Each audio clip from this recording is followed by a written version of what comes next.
My name is Oriana Brown, and I am 63 years old. People often tell me I look strong, but inside I carry years of quiet battles most never see.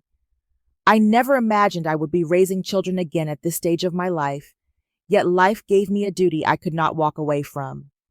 My son Easton was only 30 when a construction accident ended his life in an instant. His wife Elowen was broken by grief and slipped away, leaving behind 3 small boys who needed someone to steady their world. Jason was 5, Ryan was 4, and little Jacob had just turned 3. I can still see their faces the night I told them their father would not be coming home. Jason tried to be brave, holding his brothers close. Ryan cried until his eyes were swollen. Jacob sat silently, too young to understand, yet sensing something had changed forever. Alawan promised to visit, but after a few weeks she stopped calling. Her absence stretched into months and then years. By then the boys were mine to care for, not by law at first, but by every sleepless night and every meal I placed in front of them. The early years were the hardest. I worked at a diner during the day and cleaned offices in the evening just to keep the lights on. Many nights I sat in stiff hospital chairs while one of the boys fought fevers or asthma. I would doze off for a few minutes, then wake to the sound of their small voices calling Mama Grandma. The name started as a slip of the tongue, but it stuck, and it made my heart ache with both pride and sadness. I was not their mother, yet I was the only mother figure they had left. Money was always tight. I could not afford new pajamas for Christmas one year, so I cut old flannel sheets and sewed them into matching sets. I stayed up until after 1 a.m, stitching under a single lamp. The next morning, the boys ran to the tree wearing those pajamas, smiling as if they had been given the finest clothes in the world. I snapped a photo of them in front of the tree, their arms around each other. That picture stayed in my wallet for years, proof that love could make something from nothing. There were storms too, both outside and inside our hearts. I remember one summer night when thunder rattled the windows. Jason and Ryan climbed into my bed trembling. Jacob followed with his blanket dragging across the floor. I pulled them close, whispering that they were safe. Their small bodies pressed against me, and I could feel the weight of their trust. That night, I understood that my life had been rewritten. My golden years were not mine alone anymore. The years blurred into a rhythm of school drop-offs, scraped knees, and bedtime stories.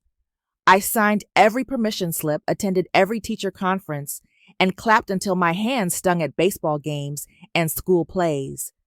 At times, my back ached so badly I could barely stand, but I hid it from them. They deserved stability, not worry. I saved every report card, every drawing, every little note they wrote me. I kept them in a thick envelope, never knowing it would one day matter more than I imagined. Raising 3 growing boys in a 2-bedroom apartment was not easy. They shared one room with 3 small beds, lined against the wall, and I kept my door open so I could hear them breathing at night. The sounds of their giggles, their squabbles, and their whispers became the music of my life. Even when exhaustion threatened to break me, I found strength in those sounds. Each day they grew taller, their voices deeper, yet they still called out Mama Grandma when they needed comfort. Looking back, I see how much I gave up. I let go of restive savings of any plan I once had for myself, yet I never regretted it. The pride I felt watching Jason win a ribbon at the science fair, or hearing Ryan play his first clear note on the trumpet, or seeing Jacob ride his bike without training wheels was worth every sacrifice. They were becoming young men shaped not by what they lost, but by the love that filled the empty spaces. At 63, my hair is silver, and my hands show every year of labor, but my heart is steady. I know I carried them through the darkest nights. I know I gave them the chance to grow without feeling abandoned every single day. And even though I feared Aloan might one day return to claim them, I also knew that nothing could erase the bond we had built. Those boys were my life, my purpose, and the proof that resilience can bloom even from the deepest grief. The wooden bench was hard beneath me, and my hands trembled against the worn manila envelope in my lap. Across the room, Elowen sat straight in her cream blazer, her eyes fixed on the judge with a composure that felt rehearsed. 15 years had passed since she left, yet here she was claiming I had stolen her children. Her lawyer rose his voice smooth as polished stone, saying that his client had been unfairly kept from her sons and that I had kidnapped them. The word echoed through the courtroom like a blow sharp and heavy, as if the years I had given to those boys could be swept aside with one accusation. The lawyer went on about postpartum depression and financial hardship, speaking as if these reasons excused a decade and a half of absence. He described Elowen as a mother who had needed time to heal, insisting that her parental rights were untouched by her choices. I sat still, my heart pounding, fighting the urge to stand and shout. The judge, a man with gray hair and deep lines carved into his face, listened without expression, his eyes shifting between Elowen and me. I thought of Jason Ryan and Jacob sitting on the hard bench behind me, tall young men now, yet still carrying the scars of childhood. When the lawyer finished, Judge Morrison leaned forward, his voice low but steady. "Mrs. Brown, do you have proof of your guardianship?" My knees shook as I rose. "Yes, Your Honor." I carried the envelope to his bench, each step feeling heavier than the last.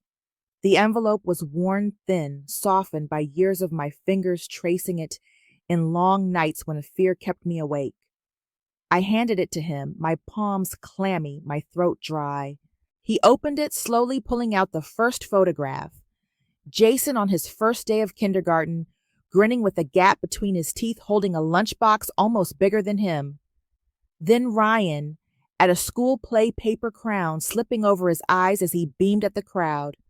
Then Jacob, arms tight around my neck after wobbling down the sidewalk on his first bike ride. Each photo was a piece of the life I had built for them. The judge's eyes softened as he studied them, though his face remained stern. He moved to the next stack of papers.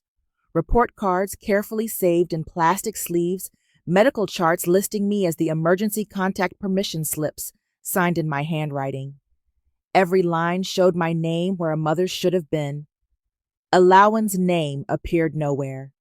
The silence in the room thickened until even the hum of the radiator seemed too loud. I kept my head high, though inside I shook, waiting for someone to speak. The lawyer tried to interrupt, calling the document sentimental, but the judge raised his hand. His voice carried steel now. "Sit down." He continued, turning the pages, his expression grave. 15 years, Mrs. Brown.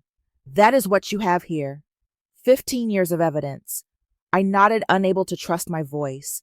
Behind me, I thought I heard one of the boys breathe sharply, but I did not turn. When Judge Morrison finally closed the envelope, he placed it on the bench with deliberate care. His gaze shifted to Elowen, who had grown pale, her mask cracking around the edges. "Mrs. Carter," he said his words slow, "do you have anything that shows you fulfilled your role as a mother during these years?" The silence that followed was colder than any storm. Elowen lowered her eyes, and the weight of the truth pressed down on every soul in that room. The battle was not over, but in that moment the lie she had constructed began to crumble. Judge Morrison let the silence stretch before he spoke again. His eyes moved past me and rested on the 3 boys seated in the front row. Jason, Ryan, and Jacob sat shoulder to shoulder, their knees almost touching, as if drawing strength from one another. The judge's voice was calm but heavy with weight when he asked if they wished to live with their mother. The room grew still. I felt my breath catch, every muscle in my chest tightening as the boys shifted in their seats. Jason glanced at Ryan, then at Jacob, his jaw clenched as if the words were stuck inside him. Ryan tapped his fingers against his knee, a habit he had when nervous. Jacob, the youngest, kept his eyes on the floor, his face pale. The silence stretched until it seemed unbearable, and I prayed they would not speak. Finally, Jason raised his chin. His voice cracked, but he forced the words out. "We don't really know her, but we'd like a chance to try." The sound pierced through me like glass shattering. After years of birthdays, school plays, scraped knees, and late nights at the kitchen table, this was what I heard.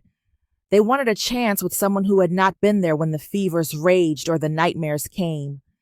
My heart ached so deeply it felt as if it might stop. I wanted to rise and shout that they were mine not by birth, but by every sacrifice I had poured into them. Yet I stayed still, my hands gripping the wooden bench, until my knuckles whitened. Dignity was all I had left in that moment, and I would not let them see me beg. I closed my eyes for a breath, telling myself they were only boys, still searching for pieces of a mother they had never truly known. Judge Morrison studied them for a long moment. His face betrayed nothing, though I thought I saw the faintest shadow of sympathy in his eyes. He leaned forward and spoke slowly, as though measuring every syllable. The court will grant a temporary trial period, 2 weeks with their mother, to see if stability can be established. His gavel tapped once, and the sound echoed like thunder in my chest. The boys nodded quietly, uncertain, yet resolute, and I forced a small smile when Jason looked back at me. My heart was breaking, but I would not place that weight on their shoulders. I lowered my head, whispering a prayer that if this path was meant to wound me, it would not wound them too. Around us, the courtroom buzzed with the voices, but all I heard was the faint tremor of my grandsons stepping into a future that felt as fragile as glass. The Maplewood Cafe had not changed much in 15 years. The same brick walls, the same chalkboard menu smudged with the day's specials, the same small corner table where Easton once studied while Elowen sipped her tea. I chose that table on purpose, knowing memory could soften even the hardest truths. When Elowen walked in her cream coat and perfect curls clashed with the cozy wear of the cafe, like she belonged to another world altogether. She greeted me with a cautious smile, but I stayed silent, letting her sit opposite me. The waitress brought coffee. Mine was black, hers a latte that sat untouched. I placed a thick folder on the table, its edges worn from sleepless nights. Elowen shifted uncomfortably, her hand brushing the cup, as though she needed something to steady herself. I slid the folder open. Inside lay the receipts, financial records, school reports, and photographs that told a story she could no longer deny. Jason's kindergarten picture, Ryan's science ribbon, Jacob's medical forms. My name appeared on every line where hers should have been. She tried to speak, but her voice faltered. I leaned forward, my words quiet but sharp. Love is not a feeling, Elowen. Love is showing up. The sentence hung in the air between us, more powerful than any piece of paper in the folder. Her eyes filled, and for the first time I saw the cracks in the armor she wore. She pressed her hands flat on the table, trembling, as if the weight of those years had finally crashed down on her. Her voice broke when she spoke. After Easton died, I couldn't breathe. I woke every night shaking. I thought if I stayed, I would drown them in my grief. So I ran. She looked at me, eyes pleading, raw and unguarded. I saw not the careless woman who had vanished, but a young widow who had been lost in a storm of sorrow. The records on the table proved her absence. Her confession revealed why. I let the silence linger, then spoke softer. You hurt them and you hurt me, but I cannot not deny what I see in front of me. You were broken and you made choices you cannot undo.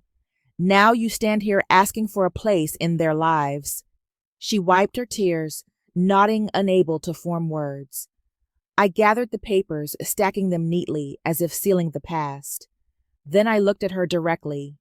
Withdraw the petition, and let's do this together for Jason, Ryan, and Jacob. The words shifted the air between us. For the first time since she walked in, Elowen's shoulders eased. She lowered her gaze, whispering that she did not deserve the chance, but wanted it anyway. I reached for my cup, steady now. The cafe hummed around us with ordinary chatter, but at that table something fragile and necessary had begun. It was not forgiveness yet, but it was a door opening. When Elowen withdrew the petition, the relief in the courtroom was almost invisible, yet I felt it ripple through my chest like the first breath after holding it too long. She started visiting the boys on weekends, her presence awkward at first, her words fumbling like someone learning a new language. Jason sat guarded, Ryan spoke in half sentences, and Jacob avoided eye contact, but I reminded myself that healing often begins in silence. I guided her gently. Sit with them during homework, even if you cannot help with the equations.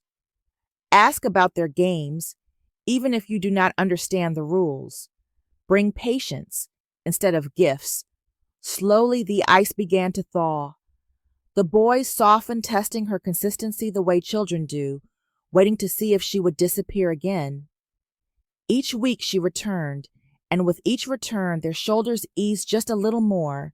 One evening, a letter arrived written in her delicate hand. She admitted she had failed, that her grief and fear had swallowed her whole after Easton's death. She wrote that I had been the true mother all these years, and she wanted to learn from me.